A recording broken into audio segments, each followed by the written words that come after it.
നമസ്കാരം. റാഫ്ടോക്ക് ഫുട്ബോളിലേക്ക് അവർക്കും സ്വാഗതം. ഫിഫ ക്ലബ്ബ് വേൾഡ് കപ്പ് നാളെ മുതൽ ആരംഭിക്കുകയാണ്. നാളെ ഉദ്ഘാടന മത്സരത്തിൽ ലിയോ മെസ്സിയുടെ ഇൻ്റർ മയാമി ഈജിപ്ഷ്യൻ ക്ലബ്ബായ അൽ അഹ്ലിയുമായിട്ട് കളിക്കുകയാണ്.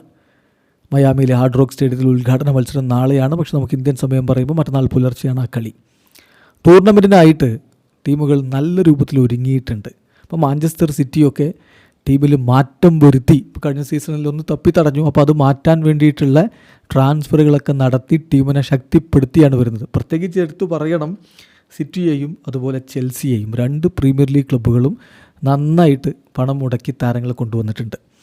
ഇപ്പോൾ നമുക്കറിയാം, ഈ ക്ലബ്ബ് വേൾഡ് കപ്പിന് മുന്നോടിയായിട്ട് ഫിഫ ജൂൺ 1 മുതൽ ജൂൺ 10 വരെ ഒരു short term transfer window open ചെയ്തിട്ടുണ്ടായിരുന്നു. അത് മുതലെടുത്തുകൊണ്ടാണ് താരങ്ങളെ കൊണ്ടുവന്ന് ടീം ശക്തമാക്കിക്കൊണ്ട് ക്ലബ്ബ് വേൾഡ് കപ്പിന് പോകുന്നത്. ക്ലബ്ബ് വേൾഡ് കപ്പിന് വലിയ പ്രാധാന്യം ടീമുകൾ കൊടുക്കുന്നുണ്ട് എന്നത് ഇതിൽ നിന്ന് വളരെ വ്യക്തമാണ്.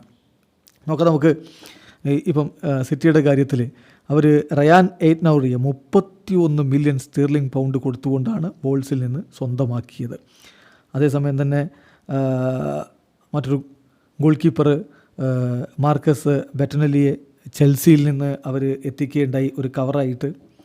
അതോടൊപ്പം റയാൻ ചെർക്കിയെ ടീമിലേക്ക് കൊണ്ടുവന്നു. ലിയോണിൽ നിന്ന് 30.45 മില്യൺ സ്റ്റെർലിംഗ് പൗണ്ട് കൊടുത്തിട്ടാണ് എത്തിച്ചത്.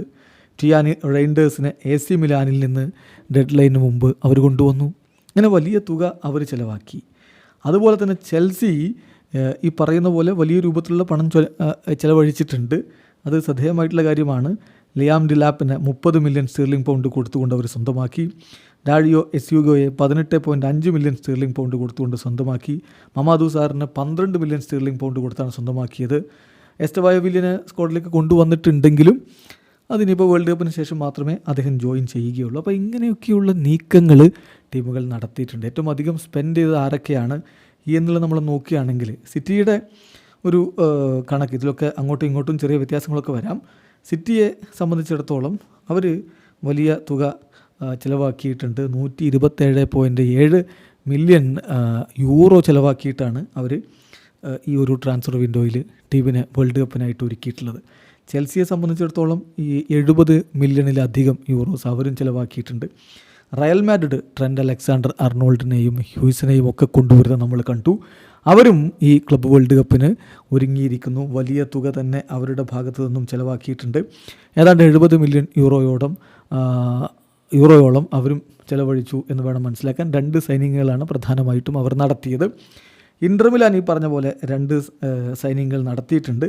അവരും ഒരു വലിയ തുക തന്നെ, അതായത് ഏതാണ്ട് ഒരു 40 മില്യൺ അടുത്ത തുക അവർ ചിലവാക്കിയിട്ടുണ്ട്. ഇങ്ങനെ ടീമുകൾ വലിയ രൂപത്തിൽ പണം ചിലവഴിച്ചു കൊണ്ടുവരുന്നു. സിറ്റിയും ചെൽസിയും തന്നെയാണ് ഏറ്റവും അധികം പണം ചിലവാക്കിയിരിക്കുന്നത്. ഉദ്ദേശം ക്ലബ്ബ് വേൾഡ് കപ്പിൽ മിന്നും പ്രകടനം നടത്തണം. ആരും മിന്നും കാത്തിരുന്ന് കാണാം. വീഡിയോ അവസാനിക്കുന്നു. ഫുട്ബോൾ ലോകത്ത് കൂടുതൽ വിശേഷങ്ങളുമായി റാഫ്ടോക്സ് കൊണ്ടുവെത്താം.